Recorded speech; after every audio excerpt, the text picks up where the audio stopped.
श्री कृष्ण गोविंद हरे मुरारे हे नाथ नारायण वासुदेव।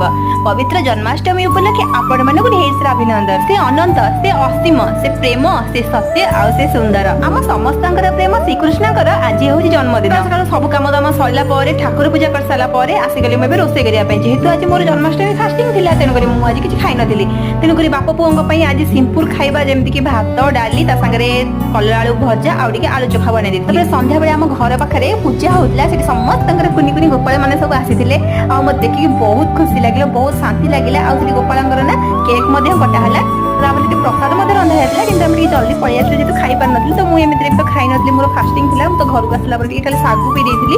ଆଉ ପୁଅ ଯେହେତୁ ପୁରା କାନ୍ଦିକି ମୁଁ ଭୋଜି ଖାଇବି ଛୋଟ ଛୁଆଙ୍କ କଥା ଆପଣମାନେ ଜାଣିଥିବେ, ତ ତା ପାଇଁ ସେଥିପାଇଁ ପଛରେ ଟିକେ ଖିଚିଡ଼ି ଆଉ ଟିକେ ମିଠା ଦେଇଦେଇଥିଲେ। ଶ୍ରୀକୃଷ୍ଣଙ୍କୁ ଆପଣ ମାନେ ହୃଦୟରୁ ଭଲ ପାଉଛନ୍ତି ନା? କମେଣ୍ଟ ନିହାତି ଶ୍ରୀକୃଷ୍ଣ ଲେଖିବେ। ଭିଡ଼ିଓଟି ଭଲ ଲାଗିଥିଲେ ଲାଇକ୍ ସବସ୍କ୍ରାଇବ୍ କରିବାକୁ ବିଲକୁଲ ଭୁଲିବେନି।